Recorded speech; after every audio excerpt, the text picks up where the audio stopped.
Hello guys, welcome to teach me study. आज हम RBSC का जो अध्याय 4 है वो पढ़ेंगे, जिसका नाम है राजस्थान में प्राचीन सभ्यता स्थल। तो लेट्स स्टार्टेड। नो जब स्वयं के बारे में सोचना छोड़कर दूसरों के बारे में सोचना शुरू करता है, तब वह समूह में रहकर कार्य प्रारंभ करता है। इसी से सभ्यता की शुरुआत होती है। समय के साथ सभ्यताएं विकसित होती हैं, किंतु समय परिवर्तन के साथ कुछ सभ्यताएं नष्ट भी हो जाती हैं, कुछ नया आकार बना लेती है। राजस्थान में भी ऐसी कई सभ्यता और संस्कृतियों के स्थल मरुस्थल अरावली में नदियों के किनारे मिट्टी में दबे पड़े हैं। राजस्थान में मानव के प्रारंभिक क्रियाकलाप क्या थे, वे कब से प्रारंभ हुए, उन इनके लिखित साक्ष्य उपलब्ध नहीं है। जिस काल का लिखित इतिहास उपलब्ध नहीं होता है, उसके बारे में उत्खनन से प्राप्त सामग्री के आधार पर जानना जा सकता है। उत्खनन से प्राप्त हुए प्राचीनतम साक्ष्यों में आवास स्थल, लकड़ी, अनाज, हड्डी, पत्थरों के अस्त्र शस्त्र और उपकरण प्रमुख है। चूंकि प्राप्त उपकरणों में पत्थर के उपकरणों की संख्या अत्यधिक है, अतः प्रारंभिक युग को प्रस्तर युग भी कहा गया है। प्रस्तर या पाषाण युग, क्योंकि उसमें पत्थरों का ज्यादा प्रयोग होता था। और ये मैंने आपको पहले चैप्टर में बता दिया कि पत्थरों को ही क्या कहा जाता था, पाषाण कहा जाता था। प्रस्तर युग में मानव ने अपनी आवश्यकताओं की पूर्ति के लिए जानवरों का शिकार करता था अथवा जंगलों से कंदमूल एकत्रित कर अपने पेट भरता था। अतः उसने कुल्हाड़ी, गंडासा, छुरा जैसे उपकरण बनाए। मानचित्र 4.1 को देखकर जानिए कि राजस्थान में प्रस्तर युग के ये उपकरण मुख्यतः बनास नदी जो दक्षिणी राजस्थान में बहती है, गंभीरी, बेड़च, चंबल नदी घाटियों और श्रेयासलों में बहुतायत में मिले हैं। प्रस्तर युग के बाद ताम्रकांस्य काल, उसके बाद लोह युग के अवशेष प्राप्त होते हैं। हम पूर्व में पढ़ चुके हैं कि मानव शिकार से, पशुपालन से कृषि कार्य की ओर अग्रसर हुआ। पत्थर के स्थान पर उसने धातु के उपकरण बनाने प्रारंभ किए। धातुओं में भी सर्वप्रथम तांबे का प्रयोग किया। राजस्थान में ताम्र सभ्यता के अवशेष कालीबंगा, गणेश्वर और आहड़ आदि क्षेत्रों से प्राप्त हुए हैं। यहाँ से लिख सकते हो जो ये दिए हुए हैं कि प्रस्तर युग के उपकरण कहाँ कहाँ से मिले थे और सबसे पहले क्या क्या करना मानव ने स्टार्ट किया था। ये तीनों शिकार, पशुपालन और कृषि। और यहाँ से ये कि सबसे पहले ताम्रकांस्य काल आया, उसके पश्चात लोहा काल, और धीरे धीरे पत्थर के बाद उन्होंने क्या किया, धातु का उपयोग करने लग गए थे। और धातु में सबसे पहले तांबा, ये मोस्ट इम्पोर्टेंट है। उसके बाद है राजस्थान में ताम्र सभ्यता के अवशेष कहाँ कहाँ से मिले हैं। कालीबंगा से गणेश्वर को ताम्र सभ्यता की जननी कहा जाता है और आहड़ सभ्यता को ताम्र युगीन सभ्यता कहा जाता है। यहाँ पर सभ्यता के कुछ प्राचीन केंद्र दिए हुए हैं, जैसे कि पीलीबंगा और कालीबंगा जो कि हनुमानगढ़ में है, रंग महल गंगानगर में है, बड़ा पोल ये भी हनुमानगढ़ में है, सोंथी बीकानेर में है। और सोंथी को कालीबंगा की जुड़वा राजधानी भी कहा गया है। नारी झुंझुनू के अंदर है, गणेश्वर सीकर में है, विराट जयपुर में है, दर भरतपुर में है, रेड टोंक में है, नगर टोंक है और नगरी चित्तौड़गढ़ को कहा जाता है। जैसे कि यहाँ पे लिखा है नगरी चित्तौड़गढ़। आहड़ उदयपुर में है, गिलुंड है वो राजसमंद में है, बागौर भीलवाड़ा में है, तिलवाड़ा बाड़मेर में है। और तिलवाड़ा के एक पशु मेला भी प्रसिद्ध है, जिसका क्या नाम है, मल्ली नाथ जी का मेला, कालीबंगा। राजस्थान में दृष्टि व सरस्वती नदी की घाटी में पुराविद अमलानंद घोष ने करीब 2 दर्जन पुरास्थलों की खोज की थी। इनमें से हनुमानगढ़ जिले की घग्गर नदी के किनारे स्थित कालीबंगा प्रमुख है। बाद में ही डॉक्टर बी लाल और बी के थापर के निर्देशन में यहाँ खुदाई हुई। खुदाई में यहाँ सिंधु सरस्वती सभ्यता काल का एक नगर मिला, जिसके मकानों में ईंटों का प्रयोग किया गया था। मकानों में 4-5 बड़े तथा कुछ छोटे कमरे होते थे। और बस्ती के गंदे पानी के निकास के लिए यहाँ लकड़ी व ईंटों की नालियाँ बनी हुई थी। यहाँ चबूतरे भी मिले हैं, जिन पर अग्निकुंड वेदिकाएं मिली हैं, ये इम्पोर्टेंट है। संभवतः यह धार्मिक कार्यों हेतु प्रयुक्त होते थे। दूसरे टिल्ले के उत्खनन में एक दुर्ग के अवशेष मिले हैं। कालीबंगा की नगर योजना सिंधु सरस्वती सभ्यता के नगर की योजना के समरूप दिखाई देती है। इस क्षेत्र में नगर की प्राचीर के बाहर जोती हुई कृषि भूमि के साक्ष्य भी मिले हैं। खुदाई में हमें गाय के मुख वाले प्याले, तांबे के बैल, कांस्य के दर्पण, हाथी दांत का कंगा, मिट्टी के बर्तन, कांच की मणियां, खिलौने आदि प्राप्त हुए हैं। कालांतर में नदियों का पानी सूखने पर और मरुस्थल के बढ़ने पर यह समृद्ध बस्ती उजड़ गई होगी। अब मैं आपको बता देती हूँ कि नोट्स के लिए आप कौन कौन सी लाइनें लिखनी है आपको, कि जो कालीबंगा सभ्यता है वो किस नदी के किनारे पर फली फूली थी, दृष्टवती या फिर सरस्वती नदी के किनारे, और इसकी खोज किसने की थी, अमलानंद घोष ने, और इसके उत्खननकर्ता कौन थे, बीके थापर और बीबी लाल, और ये कहाँ पे है, हनुमानगढ़। और कालीबंगा का मतलब क्या होता है, काले रंग की चूड़ियाँ होता है। और इस जो सभ्यता को सिंधु घाटी सभ्यता के समरूप माना गया है। लाइन्स लिखोगे आप कि गंदे पानी को निकालने के लिए यहाँ पे लकड़ी और ईंटों की नालियाँ बनी हुई थी, और ये अग्निकुंड वेदिकाएं भी मिली है, ये तो सबसे इम्पोर्टेंट है। और यहाँ पे दिया हुआ है कि तो दूसरे टिल्ले में किसके अवशेष मिले थे, दुर्ग के अवशेष भी यहाँ पे मिले हैं। और ये मैंने आपको बता ही दिया कि कालीबंगा सभ्यता है वो सिंधु सरस्वती सभ्यता के ही समरूप है।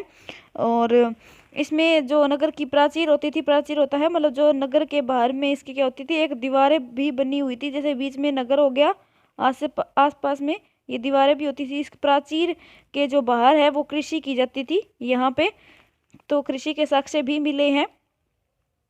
अब है यहाँ से कि यहाँ की खुदाई में क्या क्या अवशेष मिले हैं उनके बारे में, तो ये आपको लिखना है। आहड़ या अगाटपुर, उदयपुर के पूर्व में आहड़ बेड़च नदी के किनारे पर दो टीले दिखाई देते हैं, जिसको स्थानीय भाषा में धूलकोट कहते हैं। ये इंपॉर्टेंट है नोट्स के लिए आपके ये। और ये कौन सी नदी के किनारे है, बेड़च नदी के किनारे, ये भी इंपॉर्टेंट है। यह बस्ती पहले ताम्रवती या तांबावती के नाम से जानी जाती थी। ऐसा प्रतीत होता है कि तांबे के औजारों के निर्माण का केंद्र होने से यह नाम पड़ा। 10वीं और 11वीं शताब्दी में इसे अगाटपुर के नाम से जाना जाता था। ये भी इम्पोर्टेंट है कि इसे को अलग किस नाम से जाना जाता है। जो मैं आपको ये लिखा रही हूँ इम्पोर्टेंट, ये आप नोट्स के लिए है आपके। यहाँ से प्राप्त मकानों की दीवारों पत्थरों मिट्टी से बनी हुई हैं, जिनकी छत बांस और केलू से बनी होती थी। ये इंपॉर्टेंट है, यहाँ से लिखोगे। बड़े कमरों के बीच में बांस की पर्दी पर मिट्टी से ढककर उसके छोटे छोटे कमरों या ओवरों में विभाजित किया जाता था। और मकानों में 4 से 6 चूल्हे के अवशेष मिले हैं, ये इंपॉर्टेंट है। 4 से 5 चूल्हे मिले हैं, जो किसके दर्शाते हैं कि यहाँ पे संयुक्त परिवार की प्रथा होती थी। यहाँ उच्च कोटि के चावल उत्पादित होते थे। आहड़ में भट्टी नुमा चूल्हा मिला है, ये भी इम्पोर्टेंट है नोट्स में। इससे यह माना जा सकता है कि यहाँ तांबा पिघलाया जाता होगा। आहड़वासी बर्तन बनाने की कला में दक्ष थे। यहाँ मिले लाल भूरे मृद भांड हाथ की सफाई तथा अलंकरण की दृष्टि से उत्कृष्ट थे। धूलकोट के 1951 और 52 ईस्वी में हुए उत्खनन में तस्तरियाँ, दीपक, धूप दानियाँ, कटोरियाँ, मटके, कलश, चूड़ियाँ, खिलौने, 26 किस्म के मणियों, 6 तांबे की मुद्राएं, 3 मोहरें प्राप्त हुई है। ऐसा प्रतीत होता है कि प्राकृतिक प्रकोप के विध्वंस से हुई इस सभ्यता के लोग उत्तर पूर्व से दक्षिण पूर्व की ओर बढ़े और गिलुंड और भगवानपुर जैसे स्थानों पर बस गए। क्योंकि गिलुंड कहाँ पे है, राजसमंद में है।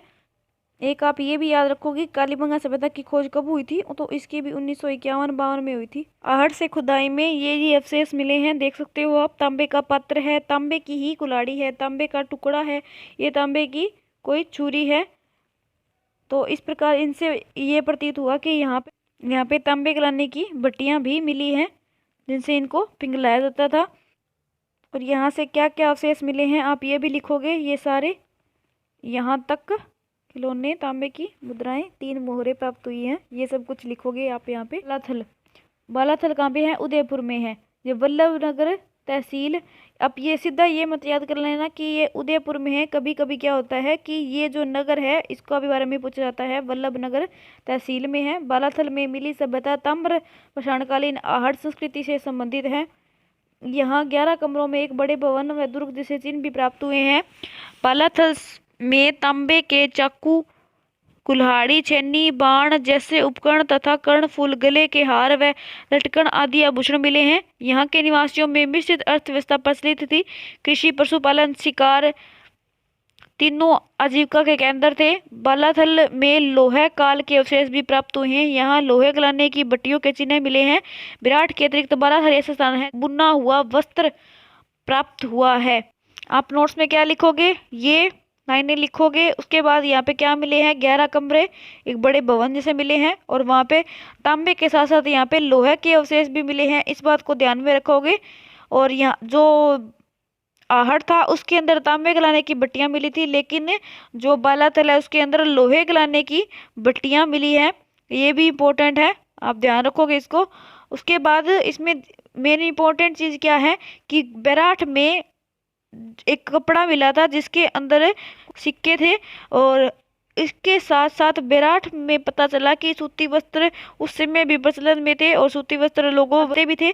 और लेकिन बेराठ के साथ साथ बालाथल में भी ऐसे वस्त्र के अवशेष मिले हैं, जिनसे ये पता चलता है कि उस समय के लोगों को भी वस्त्र बनाने की कला का ज्ञान था। गणेश्वर सीकर, सीकर जिले के नीम का थाना तहसील में गणेश्वर से एक विशिष्ट संस्कृति के अवशेष मिले हैं। गणेश्वर को क्या कहा जाता है, ताम्र संस्कृति की जननी कहा जाता है, ताम्र संचय संस्कृति कहा जाता है। यह संस्कृति पूर्वी राजस्थान गंगा घाटी के क्षेत्र में पल्लवित हुई। राजस्थान में ताम्र उपकरण बहुतायत में मिलते हैं। इसका कारण है खेतड़ी ताम्र भंडारण की निकटता रही होगी। ताम्र उपकरणों में बाण, छेनियाँ, मछलियाँ पकड़ने के कांटे, उस तरह के फलक, अंगूठियाँ आदि प्रमुख हैं।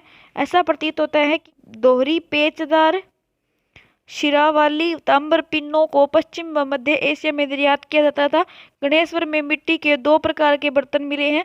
हड़प्पा पूर्व संस्कृति के हल्के लाल रंग वाले पतले बर्तन, लाल चिकनी वाले विशिष्ट चित्रकारी मजबूत बर्तन। इन बर्तनों में मर्तबान, कलश, प्याले, तसले, ढक्कन, हांडी प्रमुख है। आहड़ एवं गणेश्वर सभ्यताएं ताम्र पाषाण काल की हैं, किंतु इनके ऊपरी स्तर पर लोहा युग के अवशेष भी प्राप्त होते हैं। लोहे कालीन इतिहास को जानने के लिए बेराठ, सांभर, बागोर, रेड आदि सभ्यता स्थलों के विवरण उल्लेखनीय हैं। जो आहड़ और गणेश्वर है उसमें क्या मिले हैं, ताम्र पाषाण कालीन के अवशेष मिले हैं। आहड़ को तो ताम्र पाषाण कालीन संस्कृति कहा जाता है, जबकि गणेश्वर को ताम्र पाषाण काल की जननी कहा जाता है। ये वो शिलालेख है जो बेराठ से प्राप्त हुआ था अशोक का, जिसको भाब्रू शिलालेख कहा गया है। वह बेराठ जयपुर जिले में स्थित बेराठ कस्बा हर युग में सभ्यता संस्कृति का प्रमुख केंद्र रहा है। बेराठ सबसे ज़्यादा जो इम्पोर्टेंट में जो सभ्यता स्थल आते हैं उनमें है, एक तो कालीबंगा, दूसरा है आहड़, तीसरा है ये बेराठ। ये मोस्ट इम्पोर्टेंट है आपके तीनों, और इसके साथ साथ बाकी भी इम्पोर्टेंट है। ऐसा नहीं है कि मैंने आपको इम्पोर्टेंट बता दिया तो आप ये सिर्फ ये पढ़ के चले जाओ, बाकी भी इम्पोर्टेंट है। बाकी के बारे में भी आपको अच्छे से ध्यान होना चाहिए। इसकी बिज्जक की पहाड़ी, भीम की डूंगरी पुरातत्व की दृष्टि से महत्वपूर्ण है। महाभारत में इसका उल्लेख मत्स्य जनपद की राजधानी विराटनगर के रूप में हुआ था, जहां पांडवों ने अपना अज्ञातवास के अंतिम दिन व्यतीत किए थे। इसको कई बार पूछा गया कि बिज्जक की पहाड़ी कहाँ पे और भीम की डूंगरी कहाँ पे है, या फिर किस सभ्यता स्थल से संबंधित है। मौर्य काल में भी यह एक प्रमुख केंद्र था, जहां अशोक के 2 स्तंभ लेख भाब्रू और बेराठ शिलालेख एवं बौद्ध मठ के अवशेष प्राप्त होते हैं। यहाँ एक कमरे में 36 चांदी की मुद्राएं मिली हैं, जिनमें 8 पंचमारक और 28 भारतीय यूनानी शासकों की है। खुदाई में स्वास्तिक का चिन्ह जानते ही हो, ये जो चिन्ह होता है इसको बोलते हैं स्वास्तिक का चिन्ह। त्रिरत्न चक्र के चिन्ह युक्त अलंकृत घड़े, दीपक, नाचता हुआ पक्षी, पत्थर, संदूकें, लोहे की किल्ले, हाथ से बना हुआ वस्त्र भी मिला है। उपयुक्त स्थानों के अतिरिक्त राजस्थान में भीलवाड़ा जिले के बागोर, ओझियाना, जयपुर जिले में स्थित सांबर, जोधपुर, टोंक जिले में स्थित नगर, रेड, टोंक में नगरी, भरतपुर, नोहे, जालोर में बीनमाल, में पचमाता, गिल्लूंड आदि स्थल पाषाण, ताम्र और लोहे संस्कृति को प्रकट करते हैं। ये जो अवशेष है, जो कालीबंगा सभ्यता है उसके अंदर हड़प्पा कालीन या फिर सिंधु सभ्यता कालीन अवशेष मिले हैं, लेकिन आहड़ सभ्यता में क्या मिले हैं, ज़्यादातर ताम्र पाषाण कालीन के अवशेष मिले हैं। और जो गणेश्वर है उसके अंदर ताम्र के साथ साथ लोहे के अवशेष भी मिले हैं। एक तो बिज्जक की पहाड़ी और भीम की डूंगरी, वो याद होना चाहिए। और मत्स्य जनपद की राजधानी विराटनगर, जो अब बैराट है उसका प्राचीन नाम क्या होता था? विराटनगर होता था। और यहाँ पे पांडवों ने अपना अज्ञातवास जताया था, ये भी आप लिख सकते हो। मौर्य काल का भी ये प्रमुख केंद्र था। अशोक के 2 स्तंभ लेख मिले हैं, ये बहुत बार पूछा गया है। भाबरू शिलालेख कहाँ से मिला है? और बौद्ध मठ के विषय से मिले हैं। यहाँ पे 30 चांदी की मुद्राएं मिली हैं, उसमें से 8 पंचमार्क व 28 भारतीय यूनानी थे। इसको भी लिखोगे, ये भी इंपॉर्टेंट है। स्वास्तिक का चिन्ह और त्रिरत्न चक्र भी हमें बैराट से ही प्राप्त होता है। और यहाँ पे क्या क्या मिले हैं? घड़े, दीपक, नाचता हुआ पक्षी, पत्थर की संदूक, लोहे की किले व हाथ से बना हुआ वस्त्र प्राप्त होता है। राजस्थान के जो ये जिले हैं, इनको आप लिखोगे कि ये पाषाण काल के, फिर बाद में ताम्र पाषाण काल के। पाषाण मतलब जब सिर्फ पत्थरों का ही प्रयोग किया जाता था। ताम्र पाषाण जब पत्थरों के साथ साथ तांबे का भी यूज किया जाने लगा था, तब की बात है। और यहाँ पे तांबे के साथ साथ धीरे धीरे लोहे का भी प्रयोग किया जाने लगा था। आप इन सभी का नाम लिखोगे कि कौन सी जो सभ्यता, कौन सा सभ्यता स्थल है वो किस जिले में। जैसे कि भीलवाड़ा में बागौर, ओजियाना बागौर और ओजियाना भीलवाड़ा में है। जयपुर में है सांबर, जोधपुरा। और टोंक में कौन सा है? नगर रेड। चित्तौड़ में है नगरी। भरतपुर में कौन सा है? नोहे। जालोर में कौन सा है? बीरमाल। राजसमंद में है पचमा। आगे हमारे अभ्यास के क्वेश्चंस, इनको करते हैं। क्वेश्चन नंबर फर्स्ट है, निम्न में से किस जिले में कालीबंगा स्थित है? किस जिले में कालीबंगा? हनुमानगढ़ में है। अशोक का भाबरू शिलालेख निम्न में से कहाँ से प्राप्त हुआ था? तो आपको पता ही है, बैराट से। सीकर जिले में नीम का थाना तहसील में एक ताम्र संचय संस्कृति के अवशेष मिले हैं। आहड़ बस्ती प्राचीन काल में ताम्रवती के नाम से जानी जाती थी। और वैसे आहड़ का एक और नाम भी है प्राचीन, जिसको क्या कहा जाता है? आगाटपुर कहा जाता है। तो इस प्रकार ये चैप्टर हमारा खत्म हुआ यहीं पे। बाकी हम नेक्स्ट वीडियो में करेंगे।